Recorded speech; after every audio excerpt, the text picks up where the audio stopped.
एक छोटे से गांव में पहाड़ों की गोद में रिया नाम की एक लड़की रहती थी। उसे बचपन से ही रंगों से प्यार था। जब गांव के बच्चे क्रिकेट खेलते या भाग दौड़ करते, रिया अपनी छोटी सी कॉपी और पेंसिल लेकर पेड़ों के नीचे बैठ जाती। वो बस आसपास की खूबसूरती को स्केच करती रहती। उसके माँ बाप किसान थे, उनका पूरा दिन खेत में गुजर जाता। उनके लिए रिया का ये शौक बस टाइम पास था। बेटा, इन सब से पेट नहीं भरता, उसकी माँ कहती, कुछ प्रैक्टिकल सीखो। पर रिया कहाँ मानने वाली थी। जब उसके पास कलर्स नहीं होते तो वो फूलों से, पत्तियों से, यहाँ तक कि मिट्टी से रंग निकाल लेती। उसकी दीवारों पर गांव की तस्वीरें, पक्षी, जानवर सब कुछ दिखते। उसका कमरा उसकी अपनी आर्ट गैलरी था।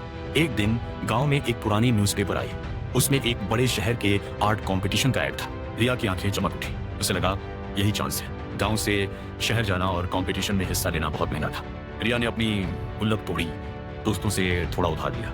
कई रातों तक उसे नींद नहीं आई, ये सोचकर कि क्या वो सफल हो पाएगी, क्या ये सही डिसीजन है। जब वो शहर पहुंची तो उसकी आंखें खुली की खुली रह गई। ऊंची इमारतें, तेज भागती गाड़ियां, जगमगाती लाइटें, सब कुछ इतना अलग था। वो थोड़ी घबरा गई, पर उसके दिल में उम्मीद की एक लौ जल रही थी। कंपटीशन हॉल में जाकर रिया ने देखा सबके पास कितने महंगे ब्रश, कलर्स और कैनवास थे। उसके पास तो बस कुछ पुरानी चीजें थी, पर उसका इरादा पक्का था। थीम थी सपनों का कैनवास। रिया ने आंखें बंद की और उसे अपना गांव, अपने खेत, अपने माँ बाप, अपनी सारी संघर्ष यात्रा याद आई। उसने अपने दिल से पेंट करना शुरू किया। उसकी पेंटिंग में गांव की सादगी थी, प्रकृति की सुंदरता थी और एक लड़की का अथक स्ट्रगल था। जजेस जब उसकी पेंटिंग के पास आए तो पहले तो उन्होंने बस देखा, फिर उनके चेहरे पर एक हल्की मुस्कान आई जो धीरे धीरे तारीफ में बदल गई। उन्होंने रिया की कला में एक अलग ही गहराई और ओरिजिनलिटी देखी। और फिर वो पल आया जब विनर्स के नाम अनाउंस हुए। रिया का नाम सबसे पहले पुकारा गया। वो अपनी जीत पर यकीन नहीं कर पा रही थी। उसकी आंखों में खुशी के आंसू थे। ये सिर्फ एक कंपटीशन नहीं था, ये उसके सपनों की पहली उड़ान थी। रिया जब गांव वापस लौटी तो उसका स्वागत किसी हीरोइन से कम नहीं था। पूरे गांव को उस पर गर्व था। उसके माँ बाप की आंखों में भी गर्व और खुशी थी।